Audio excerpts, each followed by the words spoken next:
Unbeknownst to the team members, the actual mastermind behind the attack was, as they were disembarking, the bus was actually eating steak and sweet potatoes at the hotel they had just left. Authorities are attempting to verify a letter left at the scene claiming jihadists were behind the attack.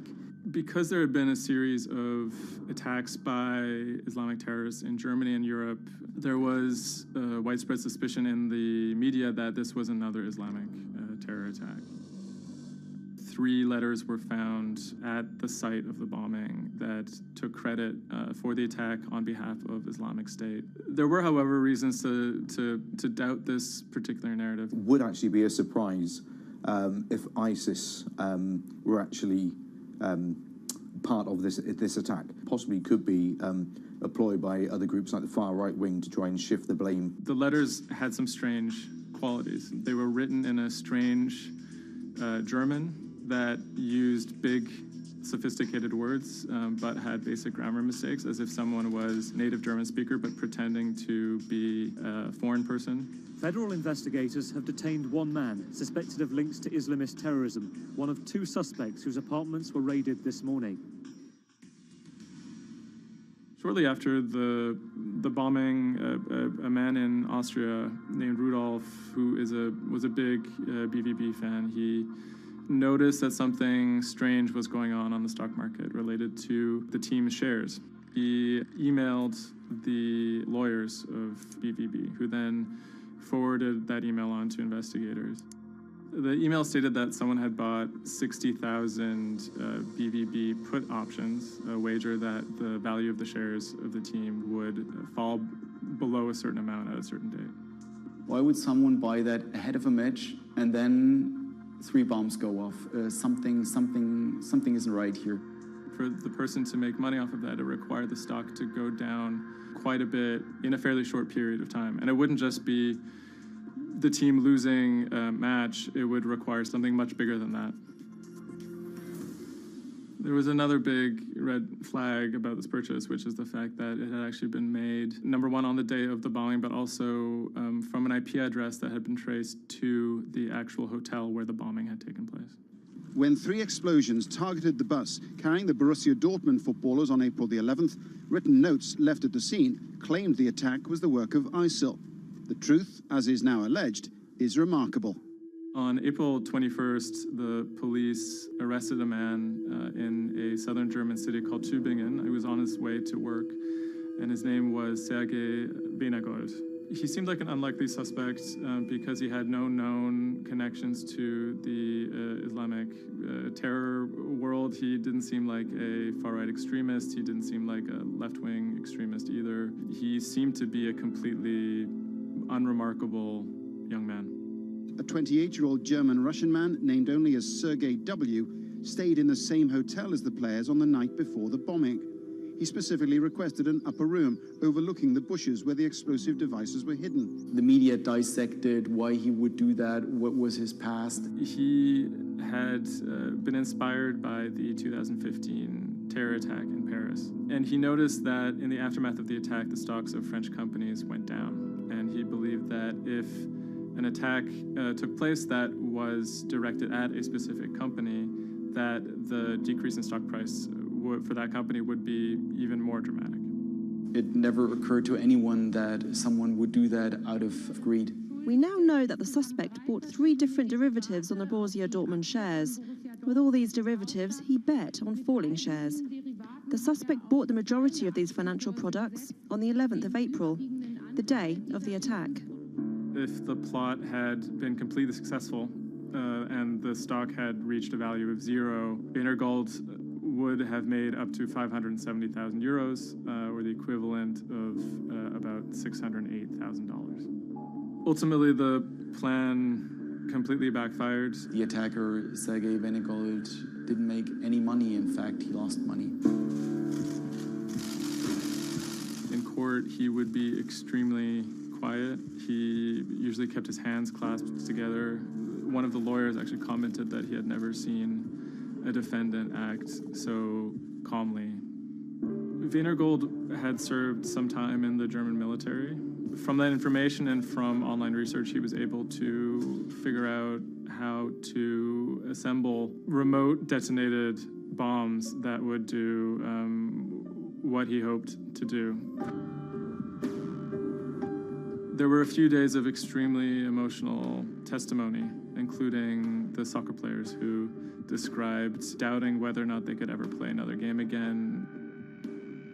It brought everything back up, and it didn't quite help them to kind of process what was going on. Throughout it all, he sat there completely silent. The big mystery that was swirling around the trial was the question of why he may have simply done it because he wanted to impress a woman. Rebecca is a young woman who has a very troubled home life. She ultimately sees her relationship with Weinergold as an opportunity to leave that troubled home. Weinergold is a Russian immigrant to Germany.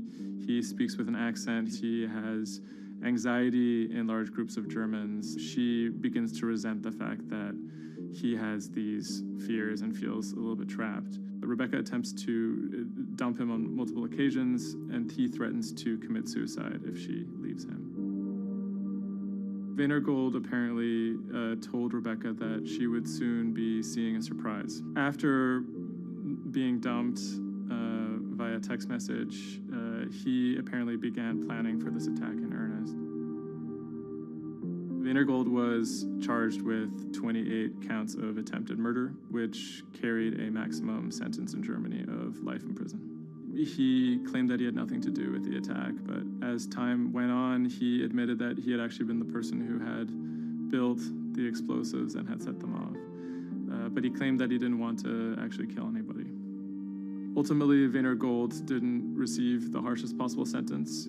He was given 14 years in prison, but it's still a considerable amount in jail in Germany.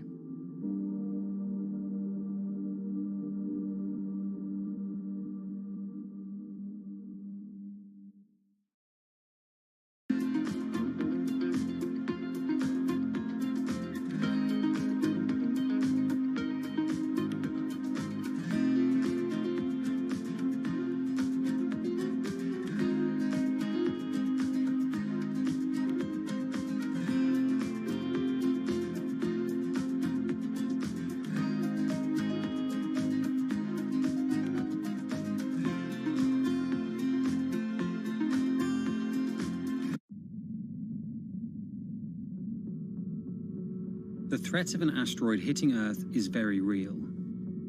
If it's big enough, it's also very final.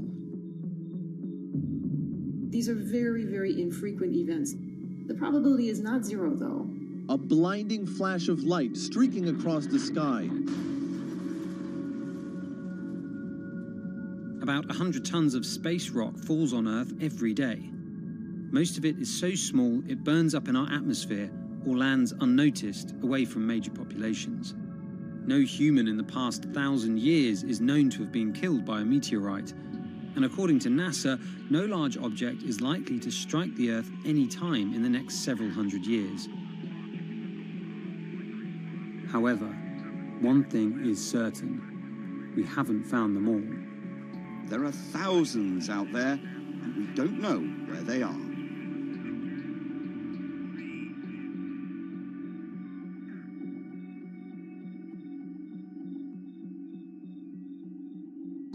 There are a lot of asteroids in our solar system. They number in the billions.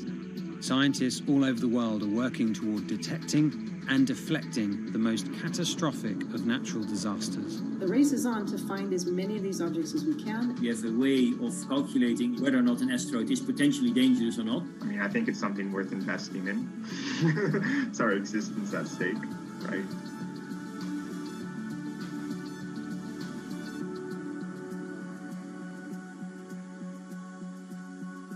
Amy, let's get this one out of the way. It's probably the question you get asked the most, but how scared should we be? Asteroids and comets are a natural hazard that's out there like a lot of other natural hazards. These are very, very infrequent events, these collision events, where an object actually impacts the Earth. The most important thing that we need to know about asteroids is, when the next impact is going to happen and how bad it will be. What we know is that an object that's about say a kilometer across, is capable of causing very, very wide devastation across the planet, really truly global devastation. The object that wiped out the dinosaurs was somewhere in the neighborhood of 5 to 10 kilometers across, so even bigger than that. At a kilometer, it's still going to be very bad and it will have global effects. For objects that are capable of causing what I would call sort of regional damage, kind of a large major metropolitan area, a city and its surrounding environment, sort of around 100-ish meters. It depends on the details of the composition and so forth. By the 1980s, NASA was cataloguing near-Earth objects. In 1994, stargazers watched as comet Shoemaker-Levy 9 hit Jupiter. The resulting zone of chaos was estimated to be as large as the Earth, and the event became a turning point in the search for asteroids and comets in our solar system. In 1998, Congress tasked NASA with finding 90% of asteroids and comets 1 kilometer wide or larger. Soon after, Hollywood blockbusters Armageddon and Deep Impact brought attention and fear to the masses. The great news is that the vast majority, more than 90% of all the really large 1 kilometer near-Earth objects have been found. The challenge now is working down to these smaller sizes that are still quite capable of causing a lot of damage, but they're just harder to spot because they're fainter, they're smaller. Can you give us a sense of how many are out there in our solar system? We know that there are a lot of asteroids in our solar system. They number in the billions. Most of them, however, are between Mars and Jupiter in what we call the main asteroid belt. This is a region of space where most of the asteroids in the inner part of our solar system live, and they stay there for many billions of years. There is another population, though, that kind of leaks inward and gets into the region somewhat close to the Earth, and we call these near-Earth objects. We think that there are millions and millions of near-Earth objects that are out there in the total population. As of today, we know of sort of around 20, 25,000, something like that. When we first spot an object, we really know very little about it. We just see something moving across the sky. So all you get is just sort of a handful of snapshots, just enough to be able to tell that this isn't an asteroid that we've already seen before. And then once we can calculate the distance to it, we can now start to make predictions about its true size. Is it large or is it small? So we have a lot of information that we have to get pretty quickly to really understand what's going on. Finding asteroids is just one piece of the puzzle.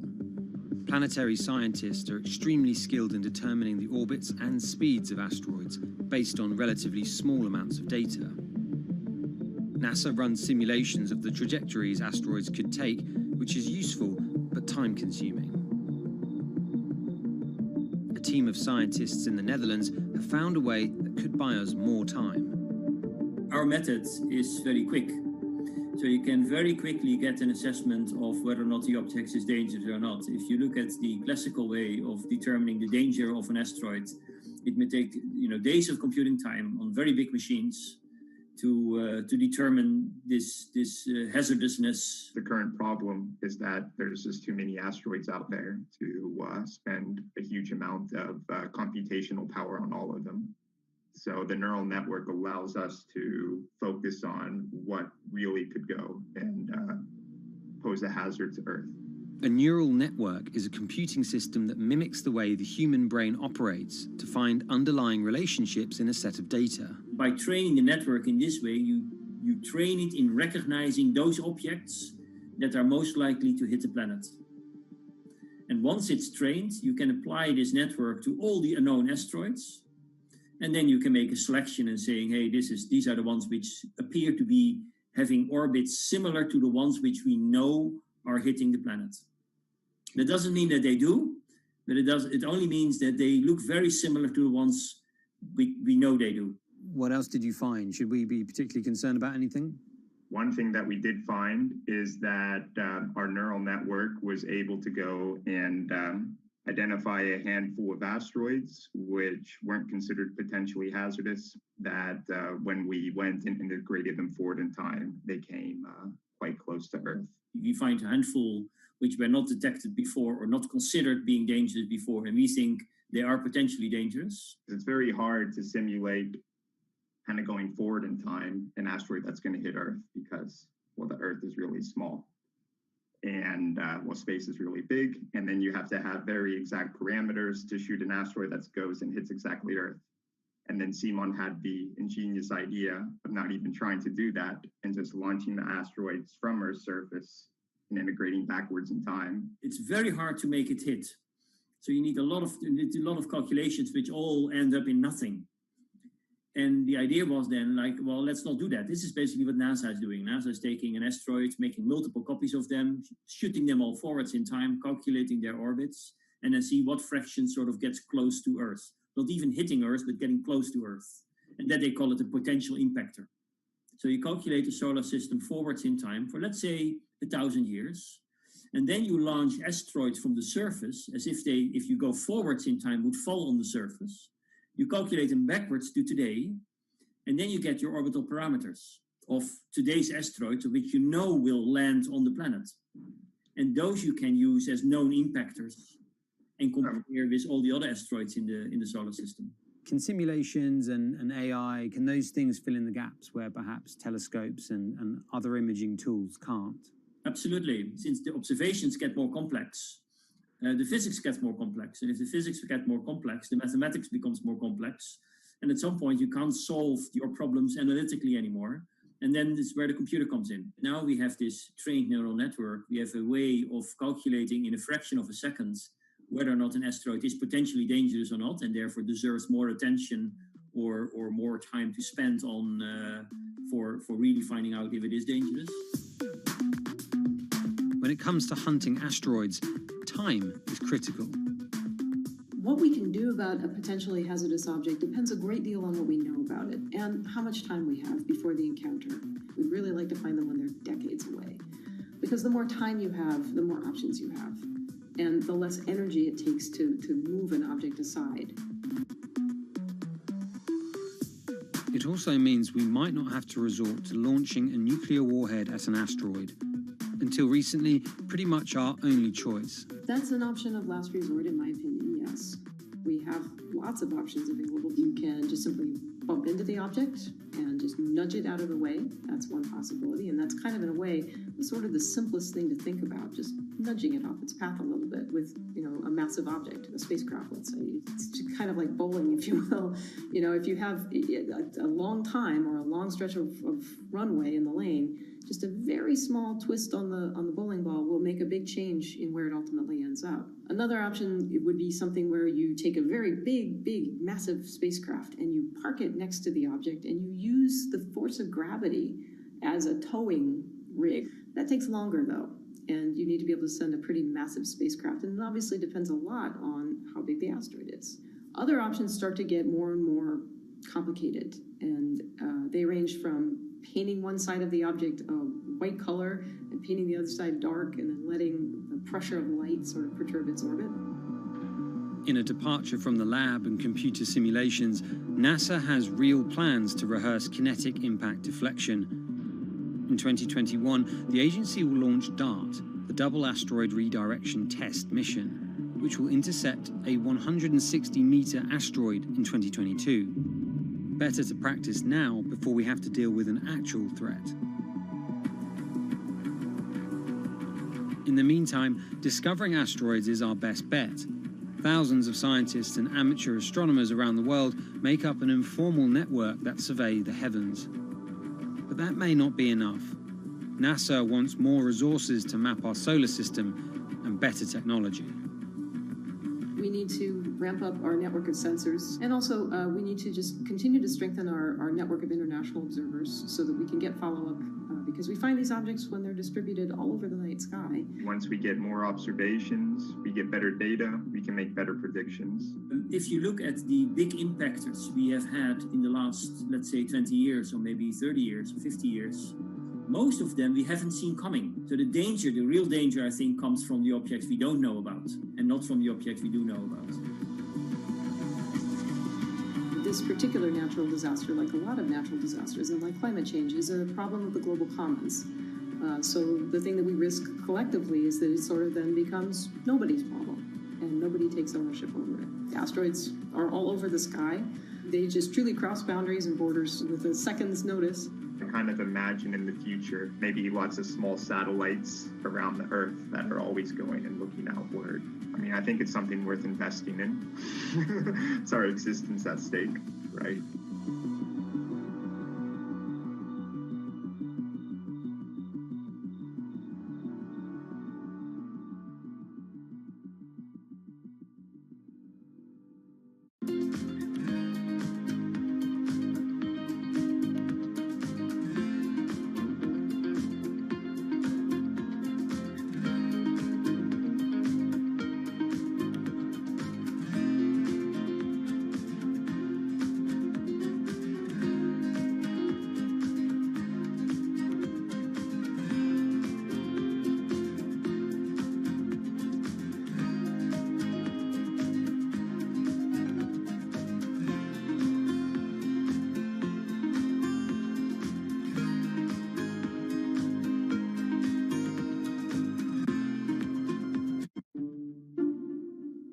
The pandemic has affected everyone in different ways. Some pass the time by baking. Homemade sourdough bread. Do I need to say more? Some chose to binge watch Netflix. It's your game. Or maybe you started a garden oasis in your backyard. Next, I'm going to put my lettuces in. But for millions of others, I'm going to be posting stocks that will boom. They wanted to uproot the financial industry. Let's just lock it on up and take $15,000. Here's a stock that can change your life. I see a stock going up and I buy it and I just watch it until it stops going up and then I sell it. I have gained over $3 million. I want some free money.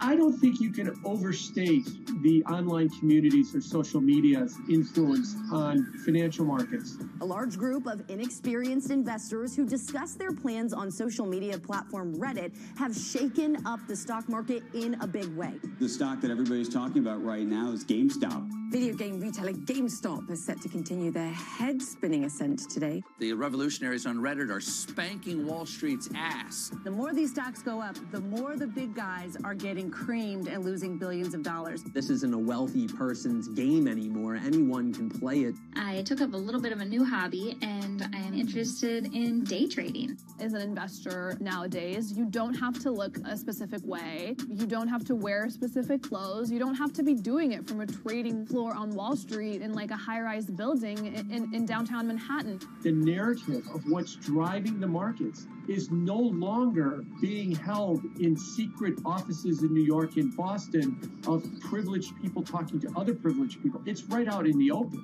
It's on Twitter, it's on Reddit. From brokerage apps to Discord channels and subreddits to TikTok finfluencers, one of the last holdouts in the world of disruption, finance is next in line.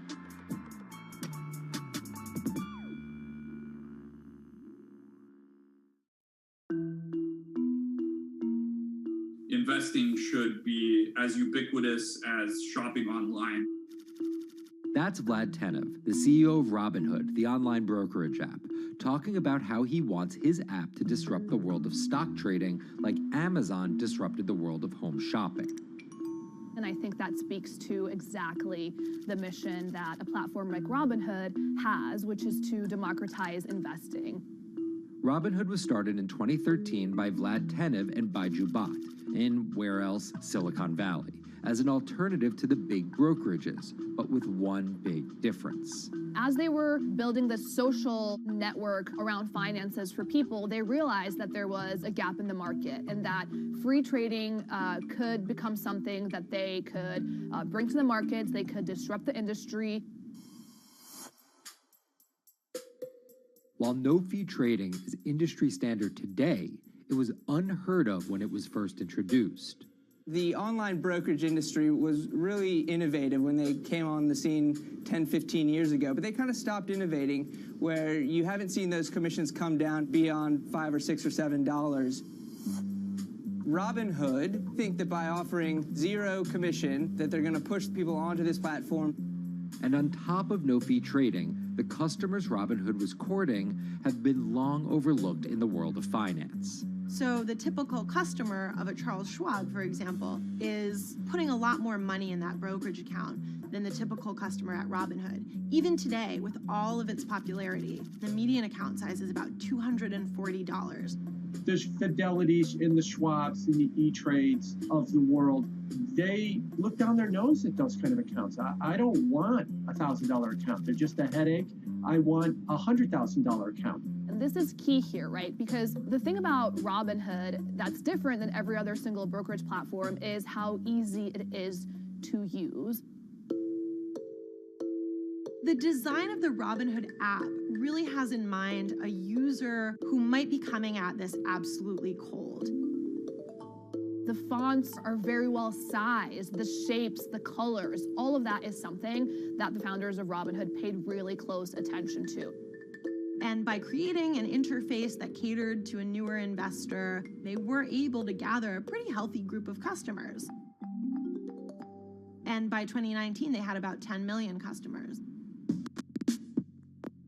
Those 10 million customers were a huge success story for Robinhood, but no one could have predicted its explosion after the arrival of COVID-19. Remain indoors to the greatest extent, and 100% of the non-essential workforce must stay home. What we saw when the pandemic hit was the growth of Robinhood users absolutely turbocharged. And oddly, you saw this surge in interest in stock trading. Then they saw the absolute surge in 2020 in customer growth.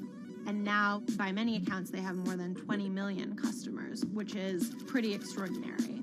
So the next step for them is to figure out how to monetize those users and how, even with their small account sizes, to get them to grow with the company and, as it releases more products, come along with them.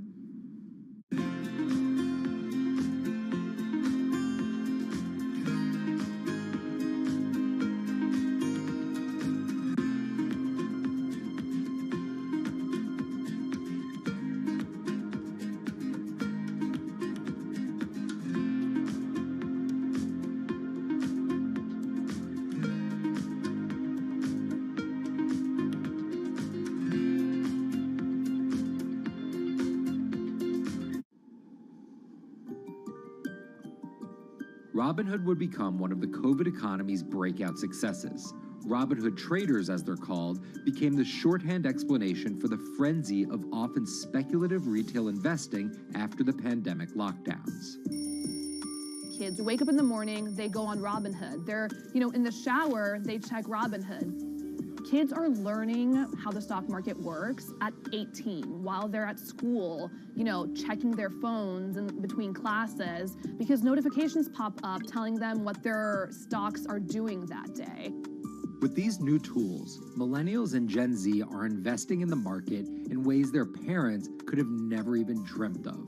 That is sort of key when we talk about the divide between older and younger generations, is that the younger generation is exposed to so much more information and tools at their disposal to do what they want in the market. The older generations, you never had the technology or the cost structure that you could play the markets like you can today. So you were stuck with giving your money to a professional investor and paying them a fee to do it. When I speak to young kids, they tell me, I'm making mistakes, I'm losing money. I'm not a perfect investor, but I'm 18, and by the time I'm 30, which will be, 10 years from now, I'm gonna have interacted with the markets for a decade. And so it's a learning experience more so than anything else. And you can look at it and you can say, wow, that's risk-taking, that's dumb, but if you could possibly shave 10, 20 years off your working life versus adding 5 years, I don't think you can fault people for that. But Robinhood is only part of the puzzle. Sure, you can trade on it, but without research, information, and data, you're just blindly throwing darts at different stocks and hoping to strike it rich. Wall Street forever has always run on what we now call narratives or memes. People telling rumors to each other have been around for 100 years. On Wall Street, information is its own currency. Historically, either you had it or you didn't. And the people who had it had a huge advantage. In the past, those narratives and memes didn't have a network effect. It would be one person telling another person over the phone. In fact, when I broke into this business in the 80s, a lot of people used to complain that they weren't on the call list to get those ideas. Social media changed all of that. Fast forward to 2021, that's being done on the internet now. And that's being done on Discord and Twitter and StockTwits and Reddit. And the impact is very similar, but orders and orders of magnitude larger. As social media has played a bigger part in our lives, it's also played a bigger and kind of more important role in how people find investing ideas online and on these platforms. How do those ideas spread? On TikTok. Yes, that TikTok. Soon may the weatherman come to bring us sugar and tea and rum. People aren't just going to it for sea shanty videos. The personal finance hashtag on TikTok has garnered 3.5 billion views from its 1 billion monthly active users. By comparison, videos found under the cooking and health tips hashtag have 2.6 and 2.1 billion views respectively. The trajectory of Robinhood and TikTok were literally on par. What happened in the stock market this week? So the word of the week is expectations. Absolutely essential that you guys understand the risks of shorting. And Kayla Kilbride and Kyla Scanlon are two of those financial influencer TikTokers, also known as finfluencers.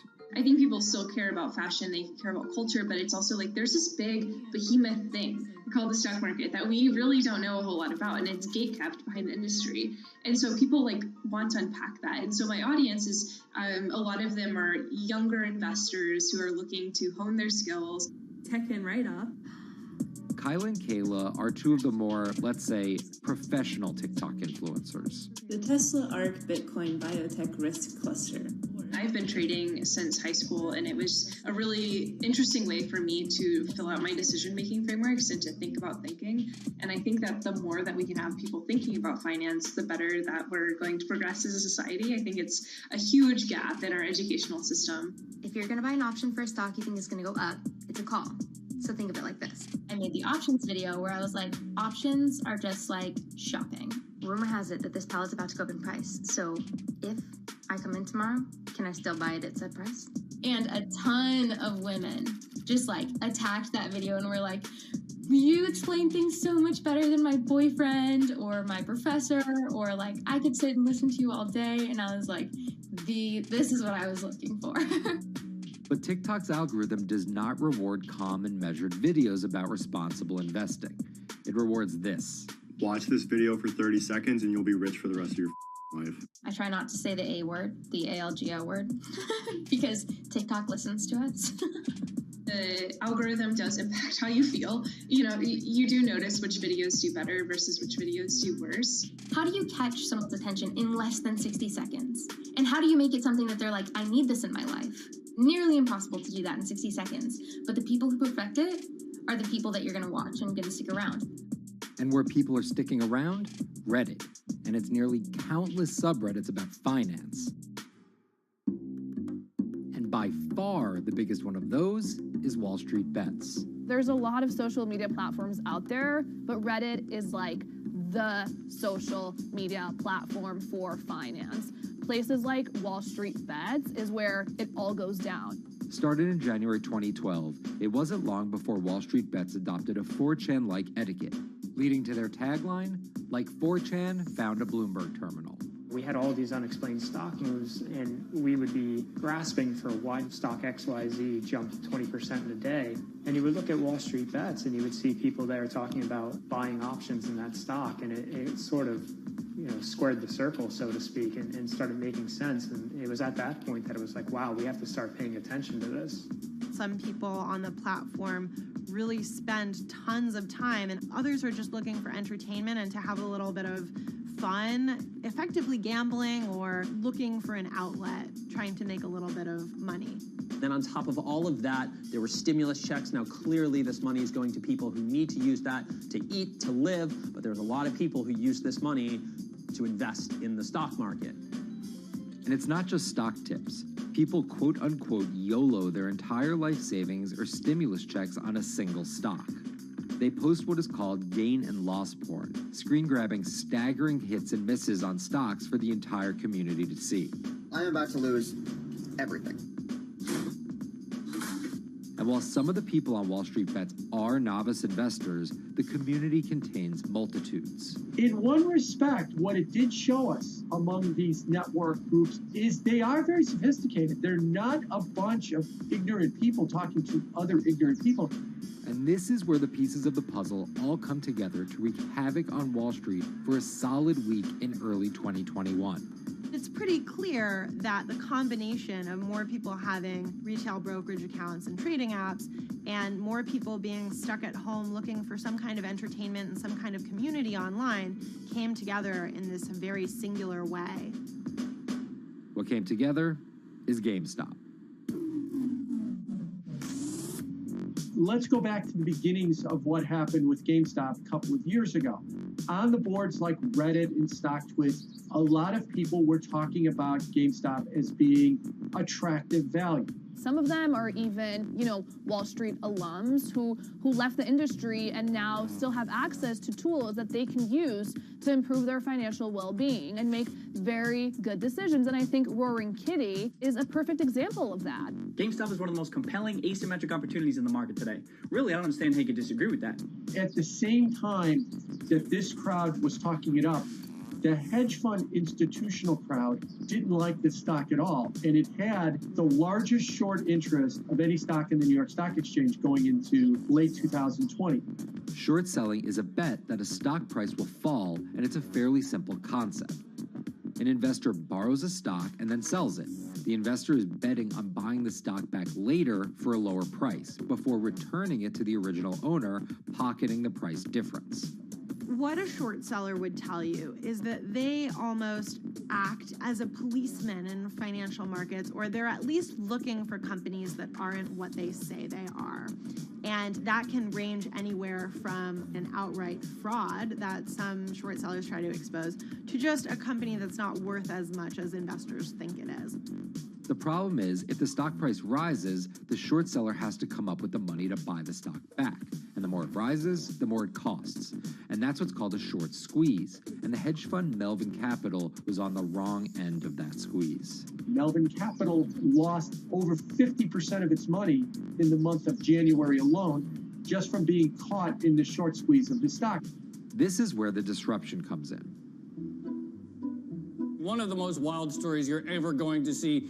GameStop shares absolutely going nuts. In less than a year, the company's stock has jumped from less than $3 a share to almost $350. Cheers, everybody! Roaring Kitty has turned $50,000 or so investment into some $14 million. Whoa! Investors all over social media use the free trading app Robinhood to wreak havoc on Wall Street. They're actually piling on into some of these stocks to really hurt Connection the professional lost. short sellers. And they all used Reddit, Twitter, TikTok, and Discord to tell one another to keep buying and, quote, hold the line and not sell GameStop. People are getting cheerleaded for jumping in, buying at the highs. They're saying, keep going. And it was working too, until Thursday morning, the trading app Robinhood sent out this tweet. In light of current market volatility, we are restricting transactions, including GameStop. People were really angry. Robinhood was supposed to allow the regular people to play the same game these big boys are playing. But instead, we were all taken for schmucks, and they screwed us. Shares of GameStop are jumping again now that retail investors are being allowed to buy shares of the stock. But what we learned is that when people organize online, they have the ability to disrupt the market. And it was a big sign. The ivory walls of the institution aren't as powerful as maybe the institutions thought them to be.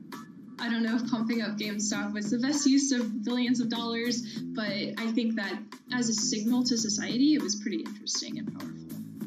the GameStop saga was so impactful that both Vlad Tenev and Roaring Kitty were called in to testify before Congress to clarify each of their roles in the saga.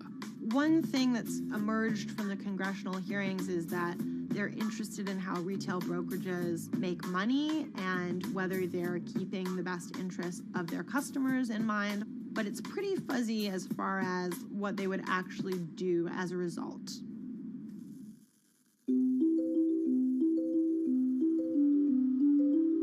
While the frenzy around GameStop eventually subsided, it didn't take long for retail investors to find other areas to invest their money. Take a look at Bitcoin going bananas over the weekend. Bitcoin forms a brand new all-time high. It was after GameStop started to drop that we saw Bitcoin really go up to over 60,000. How much further does this rally have to run? It's compelling to say that money shifted from one venue to the other. While correlation doesn't equal causation, there's a chart out there showing an inverse correlation on meme stocks going down and cryptocurrencies going up. There's definitely an aspect where people are making money on stocks and then moving, they're agnostic, they're not hedge funds, they can invest wherever the hell they want. It's a classic sort of momentum trade. They're going to wherever the winners are and they're willing to jump on and, ride it. So whether it's meme stocks like GameStop, meme coins like Dogecoin, or entirely new ways to invest in art like NFTs, the new kind of retail investor is making its presence known. Over the next 10, maybe 15 years, you're going to continue to see, whether by choice or by force, that baton go from older generations to younger generations. I don't think any single app is going to be the thing that disrupts. I think people are the disruptors. How people get ideas about what to invest in has become increasingly entwined with social media. And as social media companies govern more and more of our lives, the fact that now they're tied in more intimately to people's wallets is something that we might want to understand better. Usually what disruption, I think, means is technology comes in, whether it's blogs to the newspapers or online retailing to brick and mortar.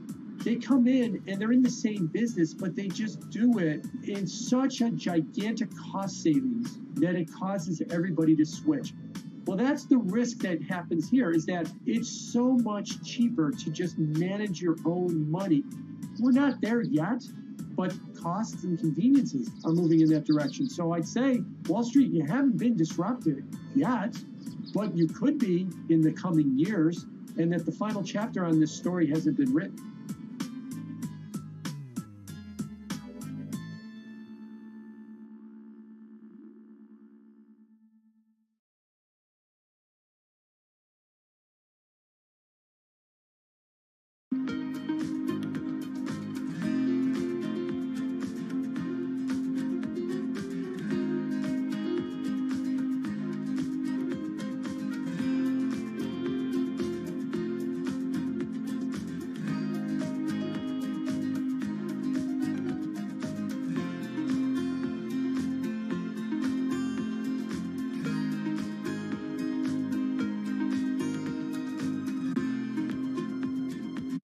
Meet Bloomberg's own David Nicholson. Now, his happy place is out in the field, on the open road. But like the rest of the world lately, he's been working from home a lot more than he's used to. COVID-19 has prompted a massive urban exodus as professionals of every ilk yearn for more space to live and work. As a result, rural areas have exploded, and they're poised to experience a resurgence as more and more families pack up and leave the big city to try out life in the burbs. But there's one problem with that. Not all internet speeds are created equal. Anyone who might need to upload or download large files for a living may not want to pack up and move to that cabin in the woods just yet. Now, David's house isn't a cabin, but it is in the woods, and inexplicably, his internet is workable. My internet is okay. I pay a lot for it. It's around $140 a month. The download speed's great, and the upload speed is terrible, which is really bad for my work because I have to upload these massive files. But I'm definitely one of the more lucky ones in this community. Just a few miles down the road, my buddy has awful internet. It's usually under 2 down and under 0.2 up, so it's often unusable. Some days it's around 1, and other times it'll drop down to about 0.2, 0.3. I just want to be able to have internet at my house without having to go outside the normal ways of acquiring internet. It's really frustrating. We're literally a few miles away from downtown, and it just cuts off. This is a problem, and the solutions are not there yet, because getting high-speed internet in rural areas en masse is something our providers may simply not be ready for.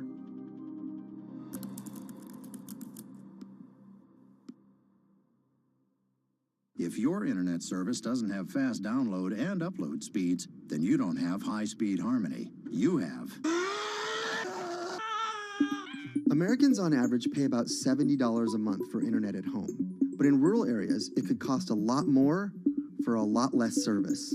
So the pricing for a fixed wireless provider here can be something between $80 and $150 for about 25 megabits per second. However, gigabit service, which is 1,000 megabits per second and symmetrical, is running at about $119 a month or $130 a month.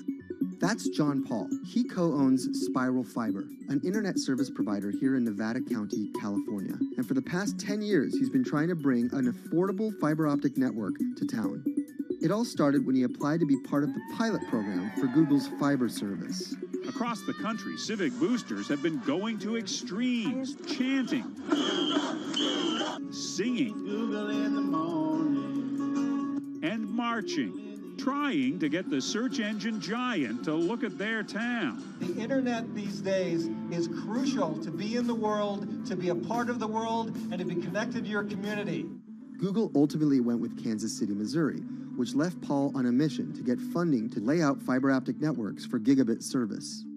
Over the next several years, he would attend conferences and pitch venture capitalists and apply for grants to make his vision come to life. One of the biggest roadblocks to building infrastructure for the internet here in the United States are the existing large providers. They have their land staked out. They would prefer that nobody come in and compete against them. In 2013, we applied for a grant. We went down and met with the commissioners at the California Public Utilities Commission. It was an arduous process to get funded, but we finally did against all odds. We got a $16 million grant, and then we went out to seek venture capital. Then, in March of 2020, the pandemic hit the world. Everybody got locked down, and everybody came home, and everybody started using the internet. And I remember seeing on one of the local fixed wireless providers' websites, they've said, hey, we know you're all staying home, but please don't use too much video, and please don't use too much bandwidth. And I thought, that doesn't work. The U.S. connectivity gap is far greater compared to countries that are considered its peers economically. Some developing nations actually have better internet than rural America, like in Kenya, which has a state-of-the-art fiber optic network fed in from their coastline. The American connectivity gap does largely affect rural areas that are either outside of service coverage or simply prohibitively expensive. This is Rebecca. She and her family moved to Nevada County just a couple miles down the road from David. They took for granted that high-speed internet would just exist in the area, and it's not something they even bothered to check on before buying their house. Turns out, all they got was dial-up. We wanted to move where we had a little more space, room for the kids to run around, just be out in the mountains a little bit more. Having come from a bigger city area where Wi-Fi is pretty readily available, we hadn't really considered that in our purchasing of the house, whether that would be an option or not. When school started, and now that we are remote learning with our children and we're doing everything from home, we didn't have the option to do that at our house. So every day when school would start, we'd have to pack the kids up and we'd go to my in-laws' home. They have a little cabin up in this area that does have Wi-Fi already. Rebecca's situation is the norm in rural America. According to data from the Federal Communications Commission, just 4% of urban Americans lack access to broadband internet. That's compared to almost 40% of people who live in rural areas. While that was the case, there were also racial and socioeconomic divides in terms of who had that access. In addition to that geographic difference, low-income African-American students, Latino students, and first-generation college students were more likely than others to have only one device at home that's shared among multiple siblings and or lack access to that actual connection. For most American towns, there's also a lack of competition, forcing internet prices up.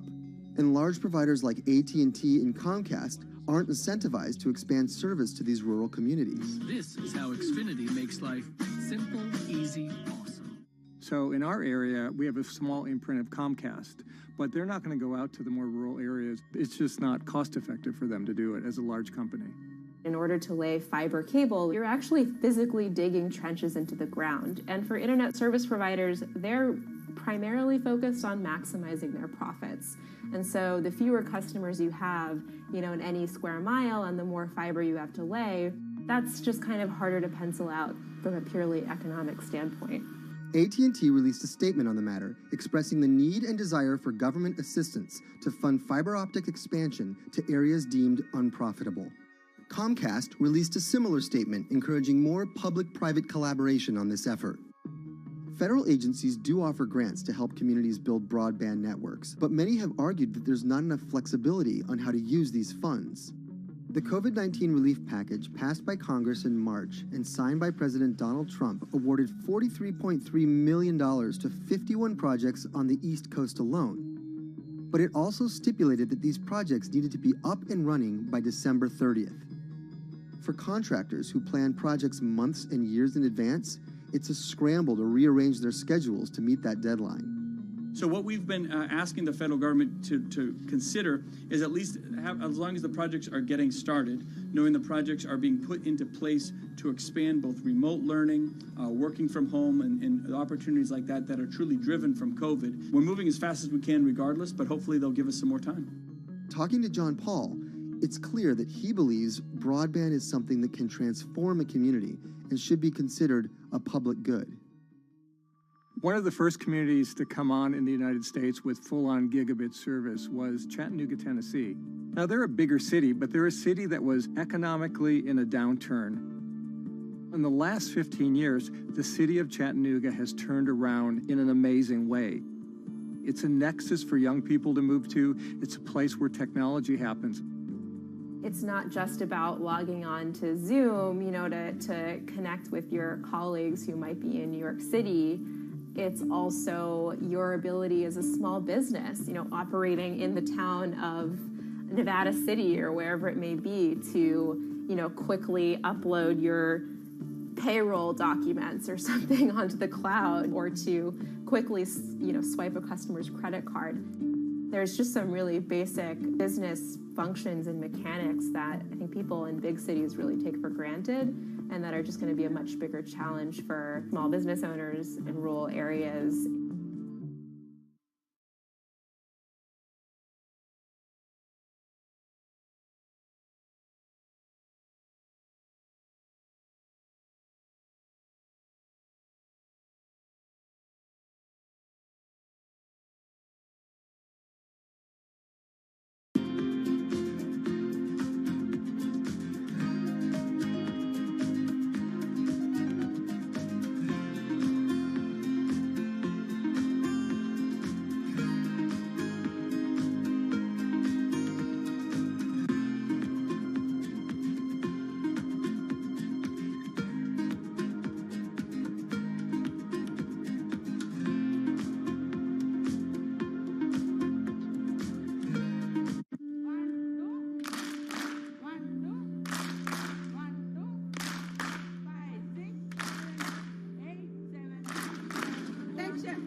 Historically, the marginalized people, you call them as untouchables or Dalits, they have been kept away from the center of the knowledge.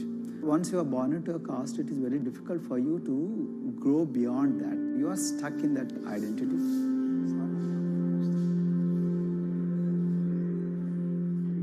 I think education is the best way of liberating them. So that's how I chose to work in education sector.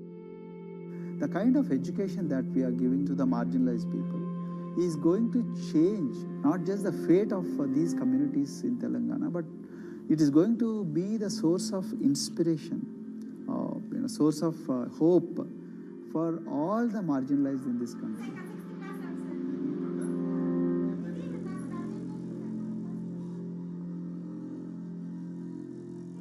Greatest blight in India is the system of caste.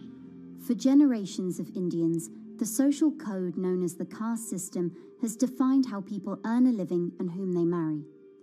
Although outlawed 7 decades ago, castes remain a significant factor in deciding everything, from family ties and cultural traditions to educational and economic opportunities. Dalits, people who are on the lowest rung of the caste system, constitute almost 1/5 of India's population of 1.3 billion. Not able to afford the high tuition of private schools, many are forced to attend government-funded institutions, which in the past have suffered from poor infrastructure, lower education standards, and high student-to-teacher ratios. But Dr. Praveen Kumar is trying to change that.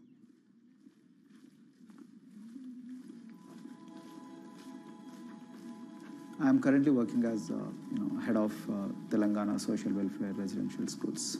So totally above 400 schools I manage. These are all residential schools for the students who are historically marginalized but talented and then poor. My friend also Of them, 60% are girls and then 40% are boys, because girls are more marginalized among the marginalized. Their voices are always suppressed. My approach to improve the conditions in the schools has been put your eyes and ears on the ground always. Talk to the parents, talk to the teachers, talk to the students, stay in the schools and then understand their problems, their challenges, both in classrooms and then the corridors and the dorms. Then go to the dining halls and see what kind of food they are eating, and then go to their homes and then what kind of food they are getting and what kind of challenges the parents have. Very good. 9th class. One of the important changes that I brought in after I took over was to complete the transformation of mother tongue to English medium, because English medium, as I said, English is the language of emancipation. A language that connects you to the whole body of knowledge in the world. So we had to train a lot of teachers. refer to the dictionary also, okay, and find out the new meanings, as well as you're going to describe about. Hey Richita, how are you? Hi Sindhu, fine, thank you. And how about you? I'm fine too. It's been a long time. Identity is extremely important. There is a scientific evidence to prove that your sense of identity is extremely crucial to your growth as a successful human being in your life.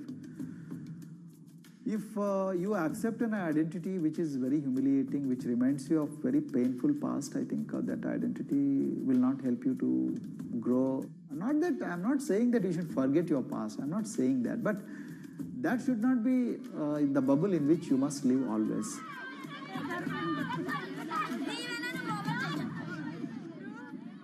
Sweros is an alternative identity. S stands for state, W stands for welfare, Aero, SW, and then Aero is Swero.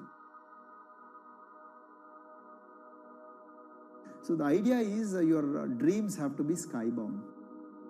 So that is what we are trying to achieve by changing the identities. Like, you say, I'm a Swero and I aim to be a doctor. I am a Swero, I aim to be a top-notch engineer. I am a Swero, I aim to be a top bureaucrat of this country. I'm a Swero, I want to be a very good actor or, a musician in this world. So these are the positive images that are associated with the identity.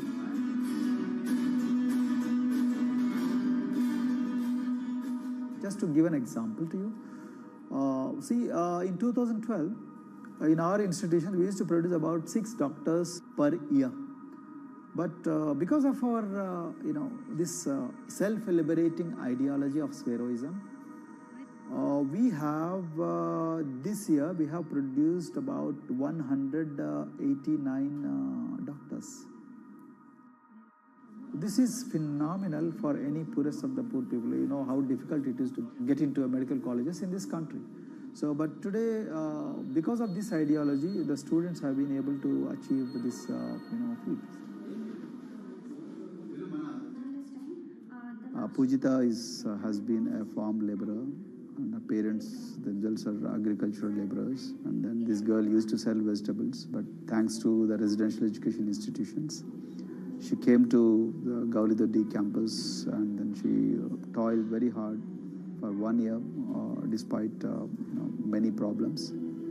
And today, I'm so happy to share with you that she has joined one of the prestigious medical colleges in the state of Telangana, Usmania Medical College. And then in future, she hopes to be a gynecologist. So this is the journey our children are hoping for. Similarly, the Mount Everest expedition. Mount Everest expedition, we are very fortunate enough to place the youngest ever female in the history of this world on the peak of Mount Everest. How did this happen? It's all because of an ideology that helps you to liberate yourself.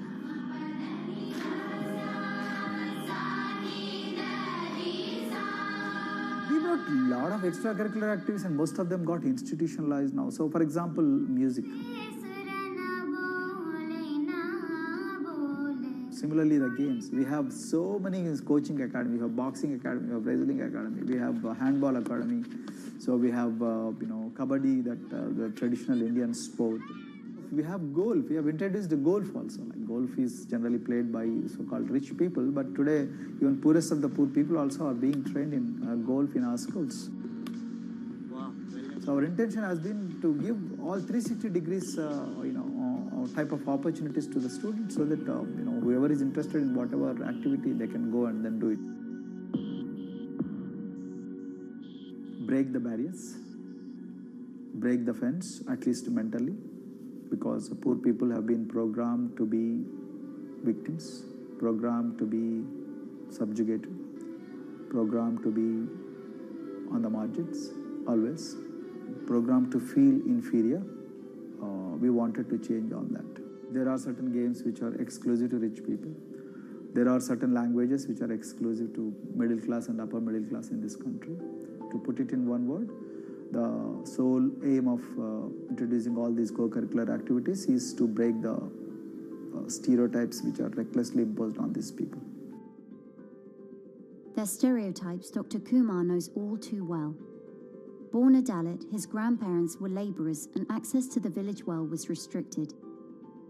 Dr. Kumar credits his parents' belief in the power of education with helping him realise his aspirations.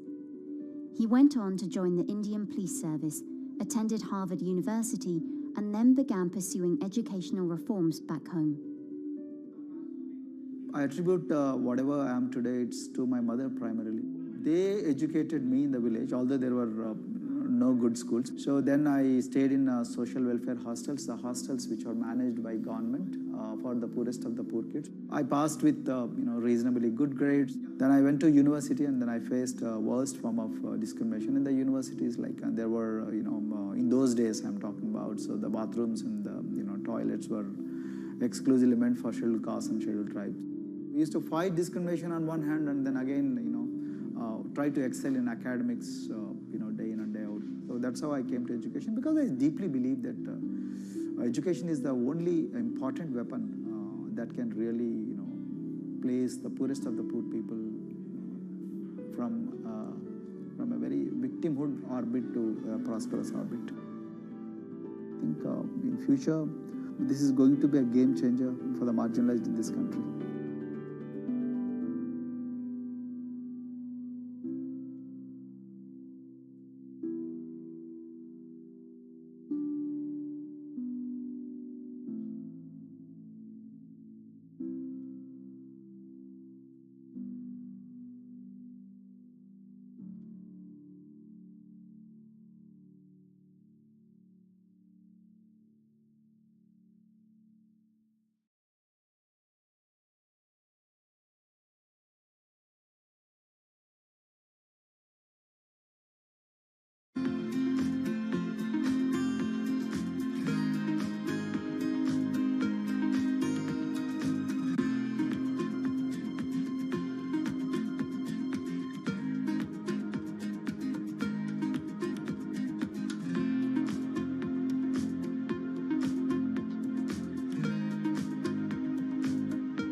If you look at a thermal image of a city and then compare that to a map of vegetation, you'll find that where there's greenery, the temperature is lower. That's because things like asphalt, concrete, and shingled roofs absorb more heat from the sun than trees. This is the urban heat island effect, and it accounts for higher temperatures in cities, often by several degrees compared with their surroundings. It's becoming a huge risk to human health as growing urban populations exacerbate the heating effects of climate change. Heat waves kill more people than any other extreme weather event, more than tornadoes, hurricanes, and even floods. That's why urban heat island mitigation strategies are being studied in Singapore by a group of researchers. The government-backed project called Cooling Singapore is now in the process of combining everything they've learned to create a digital tool that can help cities all over the world, starting with Singapore.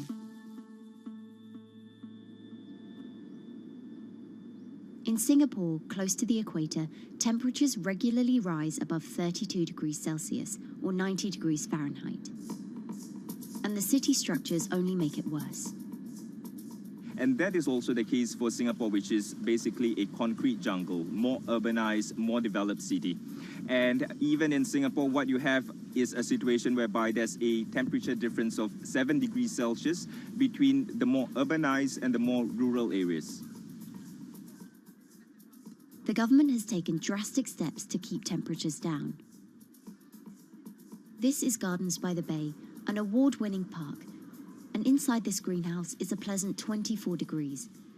That's because the dome, along with 24 nearby towers full of thousands of people, is chilled by what's probably the world's largest underground district cooling system. It uses a large central plant that cools water and then pipes it into banks, residential towers, an exhibition centre, shopping malls, and the city's iconic Marina Bay Sands hotel and casino complex. So one of the biggest perks of using this system for the buildings is that they can save 40% in terms of electricity usage compared to your traditional air conditioners. And with Singapore relying on natural gas for most of its power, this new system means emission savings equivalent to removing 10,000 cars from the city's roads. That has big implications for the rest of the world. If things stay as they are, more than a third of the world's electricity could end up being used to cool buildings and vehicles by 2050.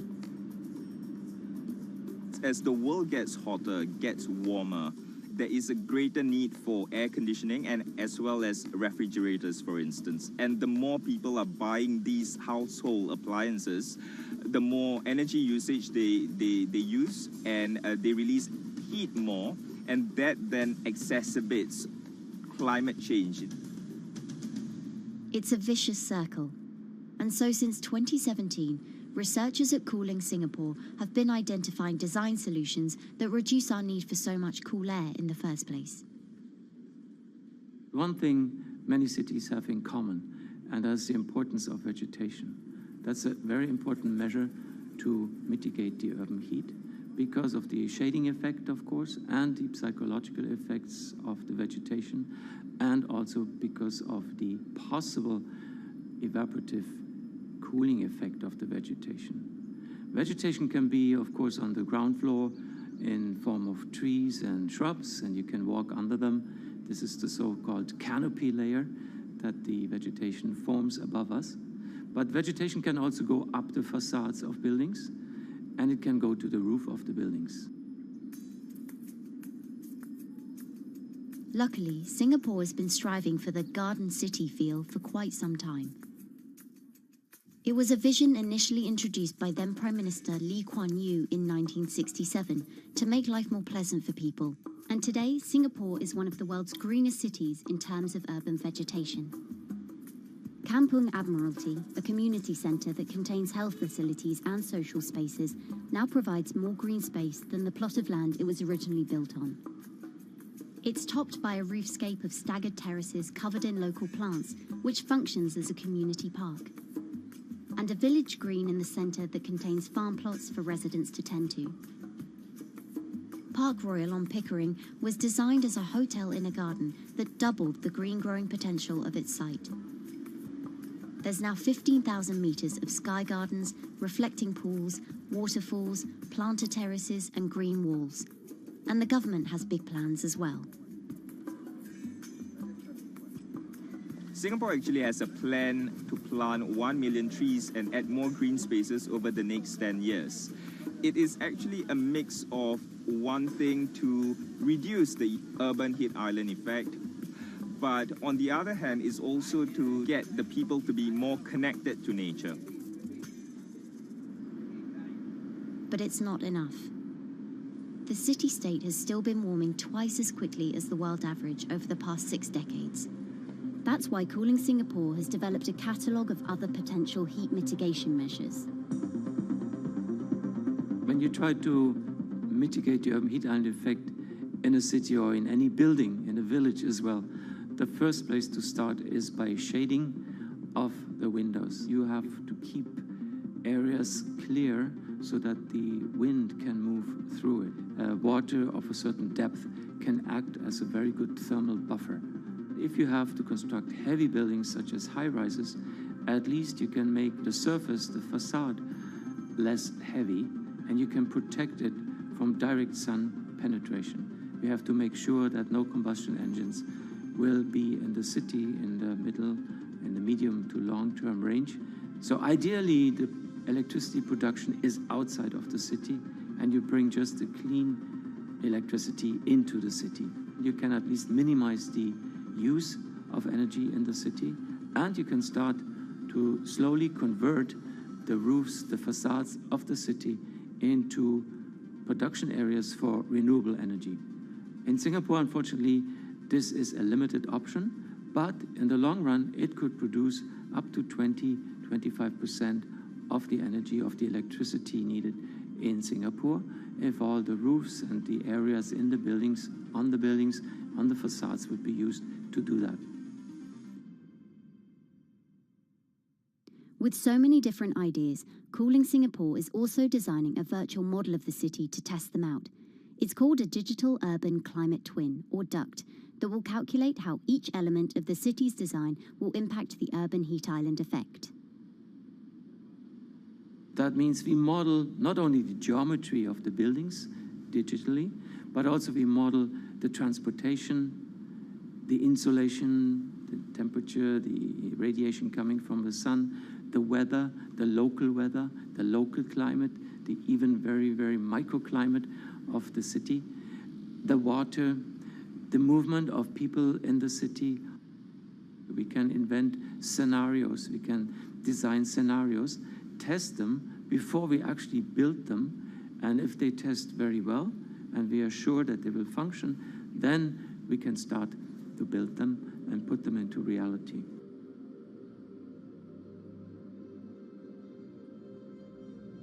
Singapore will be using this new tool to figure out which actions it should take next.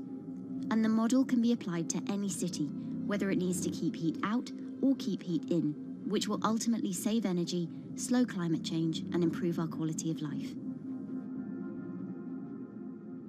So this is something that Singapore will be able to export, maybe even together with its city development systems that it already has.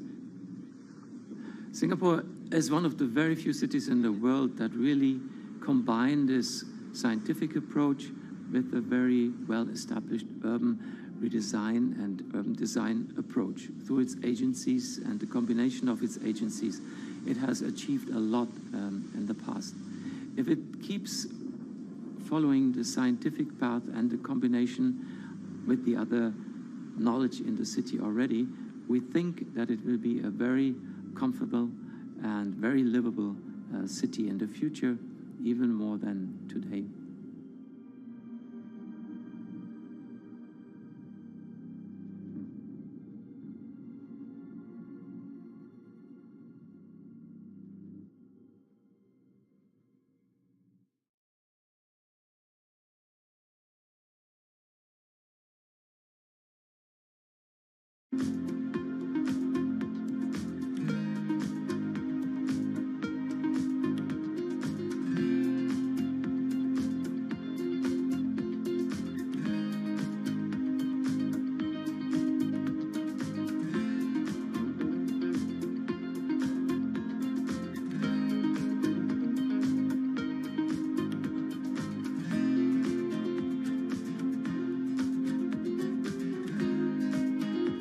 Times are tough.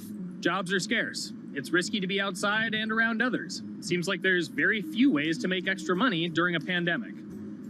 So I guess I'll just hunker down and binge social media until this all blows over. Wait, don't these people make money? How do these people make money?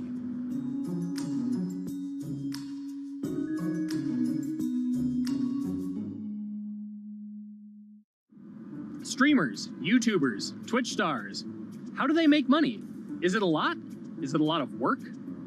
I know, I gotta ask somebody in the biz, and I got just the guy. Austin John Plays. This is your full-time job now, right? As of November of last year, yes. This was always just kind of like a side thing. Like, any money that I made from doing my videos and whatever else, I never touched that because I didn't really think of that as being like real money. And then it started coming in more and more. And then it was like, I hit my first day that I broke $1,000 and I was like, this is actually going to be money. How did the YouTube channel come to be? When the game Pokemon Sun and Moon came out for the 3DS, there was like things that I learned about the game, and then I wanted to just share that information with people. And at the time, I didn't have any way to capture a screen or anything, so I found like generic footage, and I kind of put it all together with so much editing. And that video got 6 views. And then 2 days later, I made another one, and that one got 12 views. And then I just started pumping out more and more content, and people were like, this guy knows what he's talking about. It really just started building on top of itself, and then it was like, my channel really focuses on tips and tricks. So I play a straight 18 hours, and I'll finish the game or get to about the 40-hour mark, and then I'll make my first video. While I'm going through, I have a giant notepad and just scribbles everywhere, and I make these notes of like the things that stumped me, so I know the things that may stump other people. What do you need to think about if you're building your YouTube channel? 1, you need to do something that you're passionate about. Not that you like, not that you think you're gonna make money on, something you're passionate about. The other thing is something that other people are passionate about. It holds a special place to them. And third is, it needs to be something that people are gonna seek out information on. In order to enter into the marketplace, you either need to be better than everyone else, you either need to be faster than everyone else, or you need to be more accessible than everyone else. And you can't be more accessible because it's already on the platform. Granted, if you understand how the algorithm works, which is very similar to Google Analytics, then yeah, you can have a little bit of a head start. But if you're not doing it faster, and if you're not doing it better than everyone else, then why should anyone watch your channel? So my income as a YouTuber kind of breaks down to 3 different ways. 1, which is the bulk of it, which is ad revenue. Whenever you go and you watch a video and then there's an ad and then you wait 5 seconds and you hit the bottom right corner and then you go on to the next video, or a non-skippable ad, or the video starts immediately, you get the little banner ad at the bottom, or if you scroll down from the video, the first thing that shows there is an ad. Those are the 4 different types of ads that can appear on every single YouTube video.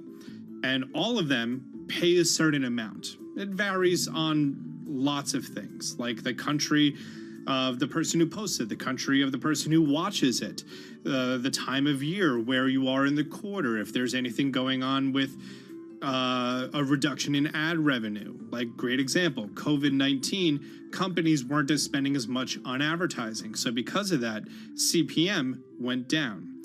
CPM stands for click per thousand. I'm using the Roman numeral for 1,000. And that means that for every 1,000 views, you get a certain amount of money. Now, on low ads, when I first started off, my CPM was 30 cents. So every 1,000 views, I made 30 cents.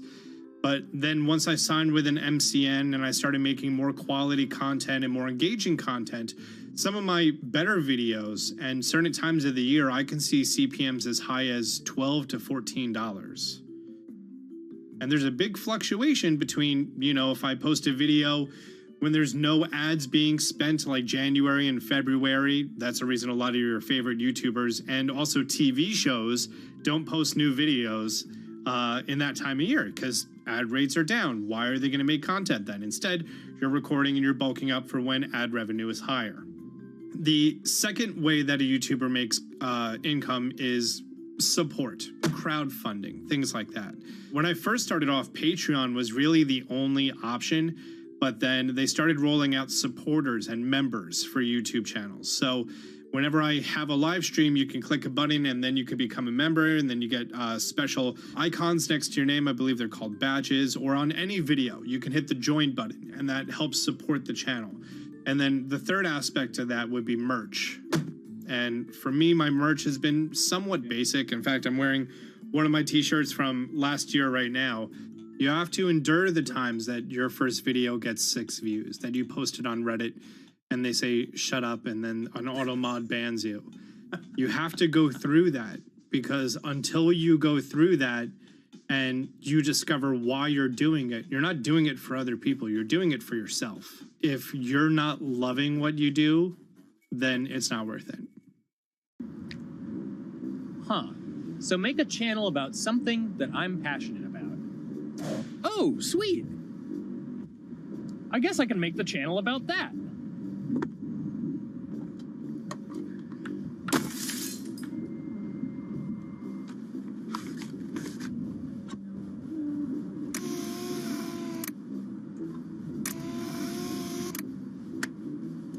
Now, how do I grow an audience?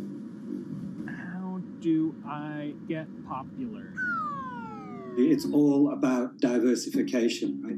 You have to have a massive Twitter following. You have to have a massive Instagram following. You have to have a massive YouTube following. Of course, you have to be on Twitch, which is the key platform. But basically, any way you can get in front of your audience, you can engage with your audience, is going to drive those clicks, which ultimately drives the advertiser revenue that you get back from all of these platforms. It's me and Dan playing video games and talking in a funny manner over them. They're not just people who are good at games, they're actually people who are good at online engagement, online entertainment, first and foremost. You have the right to remain stylish. Anything you wear can and will be used against you in the court of fashion. The streamer is either very, very talented at the game. The best player in the game is generally going to draw a crowd because people like watching people who are very good. On the other hand, they're either very, very good or funny, charismatic, whatever it is on that side. Oh, no. You know, it becomes more of a show where they talk about other things outside of the gaming world, and gaming becomes really just a backdrop and an excuse to engage with that audience. There were those weird, like, Ronald McDonald, like, straight to VHS movies. You remember those? I'm personable, I'm chatty. I would kind of, you know, when boring things were happening in the game, I would ramble on about, you know, movies I'd watched or books I'd read and, you know, or conversations I'd had and stuff like that. And so I think being personable was a big part of that. It's not just getting on and playing games. It's getting on and being an entertainer. You are putting on a show. All right, now let me go ahead and grab the samurai sword that every gym has. Okay, he's dead. To have a larger audience and to have that audience, I think, stay with you, you have to bring something extra. You know, you have to find your niche. You have to find what works and what connects with the audience and what makes them laugh and what makes them keep coming back. You gotta make it a little more exciting, all right? Throw in a hanging bishop. Have everybody in suspense for a moment. I think the real most important thing is to just get used to being on camera. Like in any sort of performance thing, is get used to talking on camera. You know, my first few videos were terrible, but because I sat down and did it for 6 to 8 hours a day, I just got used to talking and I got over that uncomfortable hump. If you go into Twitch purely with the expectation that you're going to make money, make a job out of it, have all this growth, and it's going to be great, you're probably going to burn out prior to getting to that point because there's very little payoff for a long time, right? Like multiple years generally before you really start to see a payoff. And so, you know, those first few times you're streaming, nobody is there. One person shows up every 30 minutes, says hi, maybe, and leaves, right? Like, it's very discouraging, I think, for a lot of people. And so you have to be there just loving it. You have to love talking to yourself when nobody is around. You have to love just the game that you're playing, all of that stuff, because it takes a while, and I think a majority of people burn out prior to getting to the like profitable point of it. And there you have it. My very own YouTube, Twitch, Discord, and streaming channels all ready to go live. It's a veritable social media ecosystem just on the verge of thriving. So, don't forget to smash like and subscribe, and visit my Patreon for perks.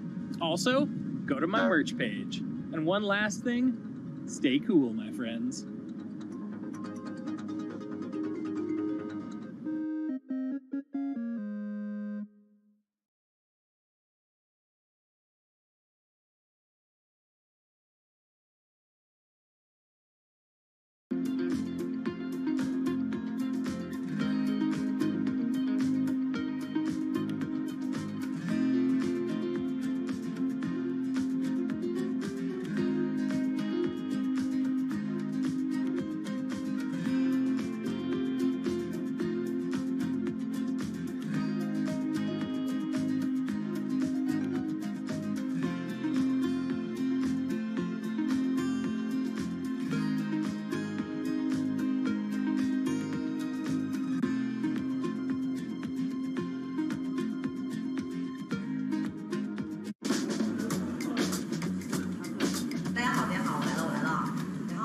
This is live stream shopping, one of the hottest trends in China.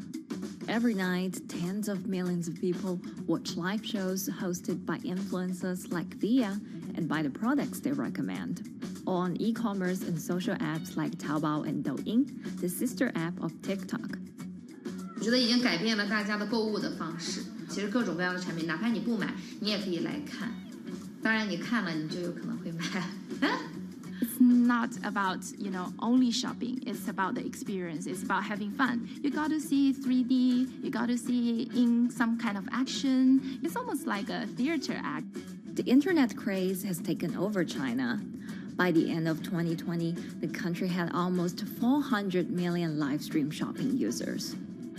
China's live stream e-commerce market has also grown dramatically, with an estimated value of $161 billion in 2020. It's becoming popular outside China as well. So, is live streaming the future of shopping?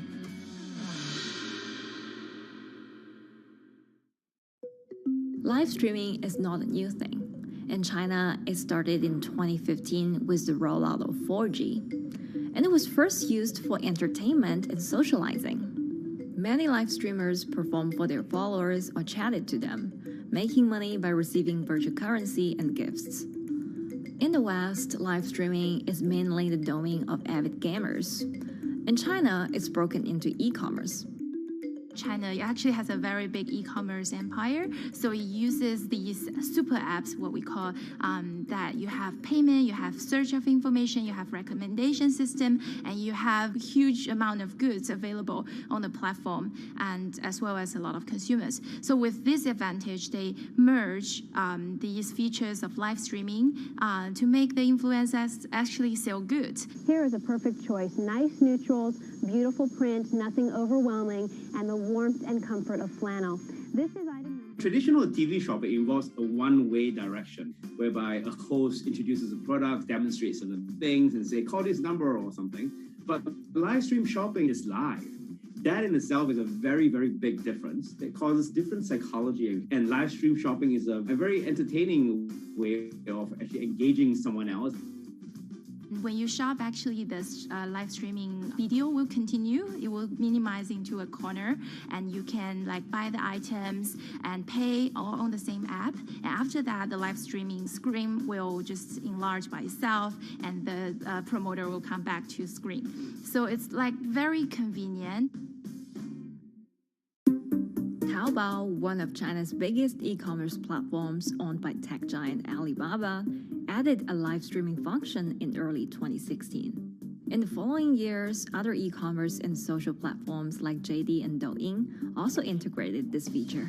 开头的时候还是有很多的挑战的，对画面的这个流畅，然后是否能够很真实的去还原商品，它其实在这个上面是有很高的这个门槛跟技术的这个卡口在的。不管是我们的这个用户的接受度，还是商家的这个上手的这个难度都很高。但是这几年下来，基本上难点在不断被突破的。Over $70 billion worth of goods was sold via live stream on Taobao in the years through March 2021. Latest surveys show that over 60% of live stream users in China were watching shopping shows, and over 65% of them shopped at least once via live stream. In 2020, live stream shopping got a huge boost during the pandemic, when millions of people were in lockdown and many retailers were pushed online. People, during the lockdown, felt like there's a need for more social interactions. This live platform creates an interesting kind of environment that gives people the sense that I'm actually interacting with you. And then live stream shopping brings in a lot more variety of things that people could buy and satisfy, the sense of like losing control, especially during the pandemic. At the heart of this craze are the top influencers who have tens of millions of followers and sell products worth millions of dollars every night. They often use their star power to get bargains from retailers, which in turn boosts their own sales and influence. So if you think about China's live streaming, you have to know the king and queen of the influencers.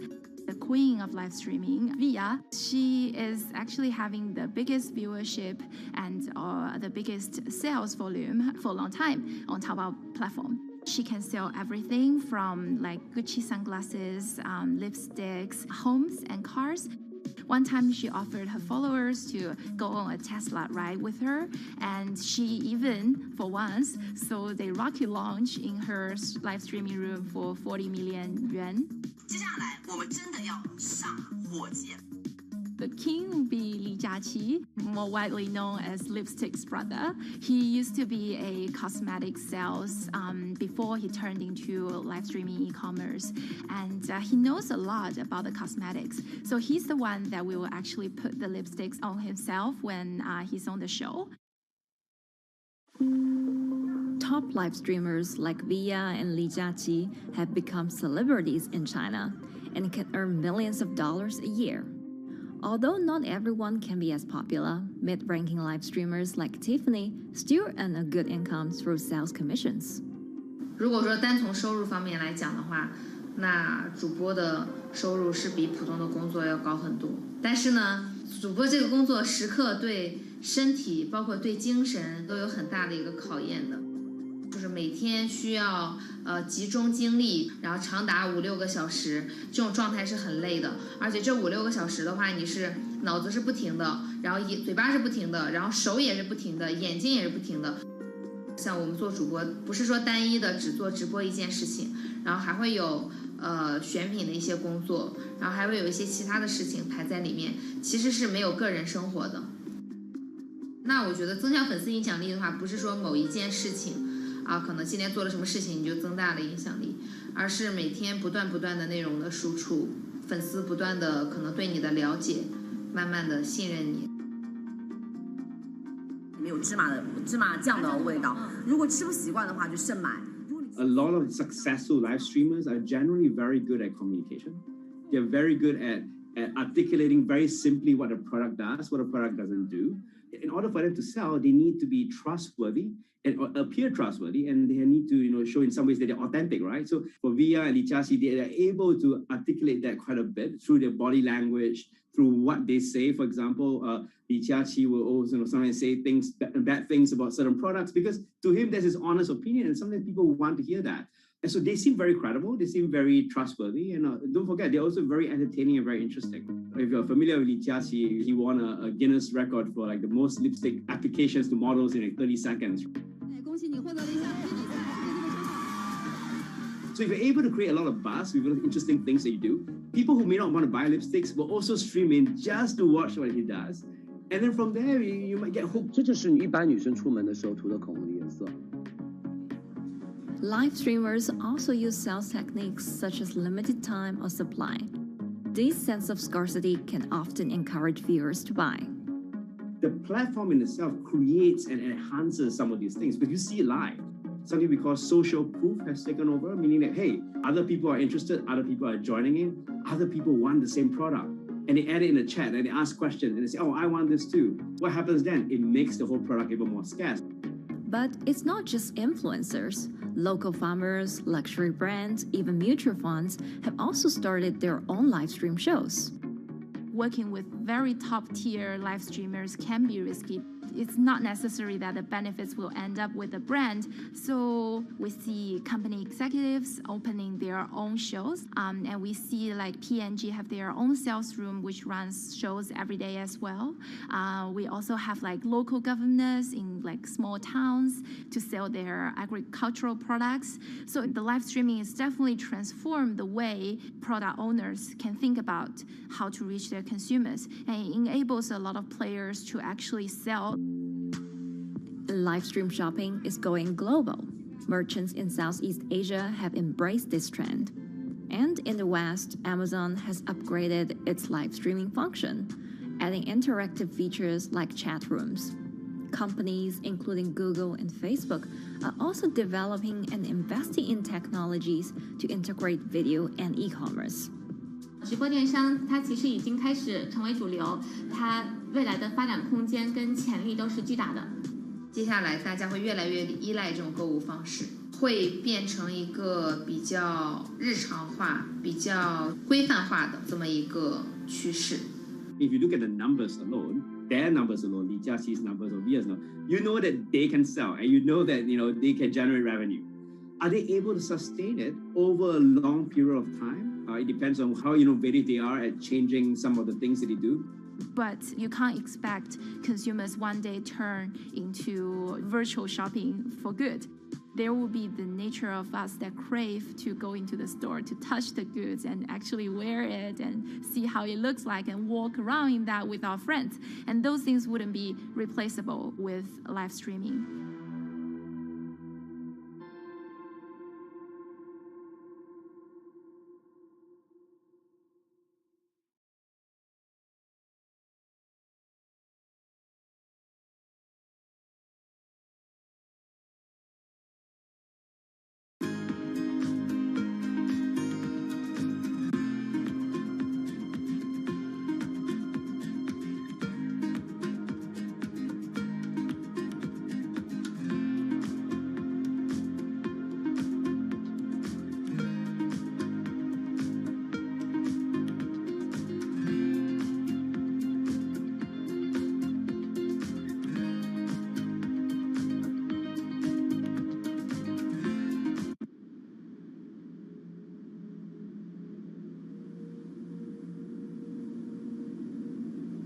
You could imagine that the oceans are actually the largest battery.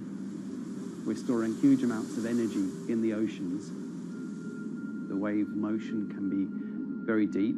It can extend down several hundred meters. And once it gets to the near shore, from about 50 meters, the whole water column is moving backwards and forwards. As we search for ways to reduce our reliance on fossil fuels, some are looking to a largely untapped potential source of renewable energy.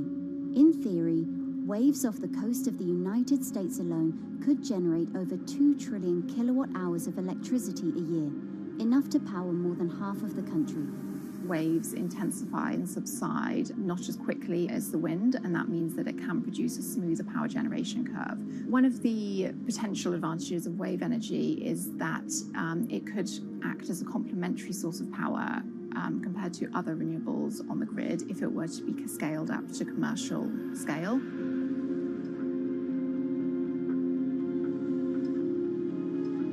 For decades, engineers have been trying to convert wave energy into electricity, but a host of technological and financial challenges have complicated their efforts.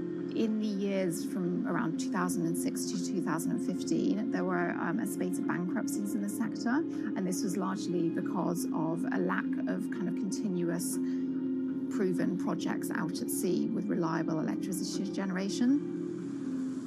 Since then, companies have been trying to develop the technologies at a steadier pace and with a smaller cash burn. But the same questions remain. Can companies develop devices and technologies that actually work?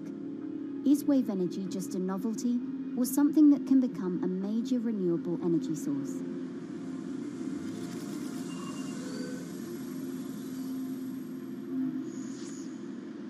The sea is a very challenging environment within which to operate a power project.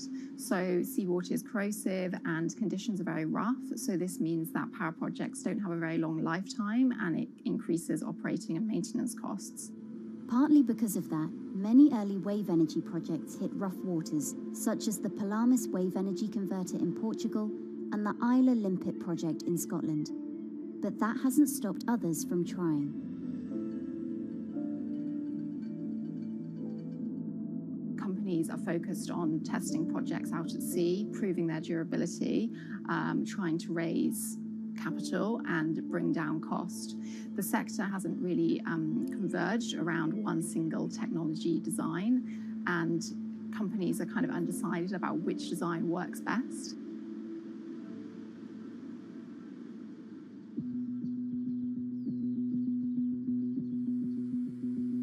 Finland-based AW Energy is a veteran in the sector. The first proof of concept of the company's device was made in the 90s after diver Rauno Koivusaari observed the strong back-and-forth movement of a hatch cover in a shipwreck in the Baltic Sea.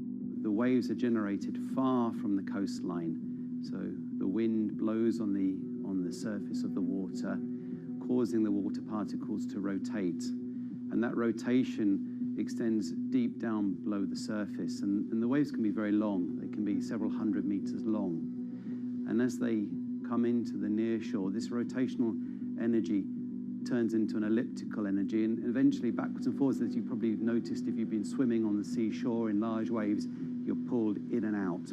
That's the energy that we're extracting. But there's a sweet spot where we deploy, so around 10 to 15 meters of water depth. That's where there's still strong wave energy coming in.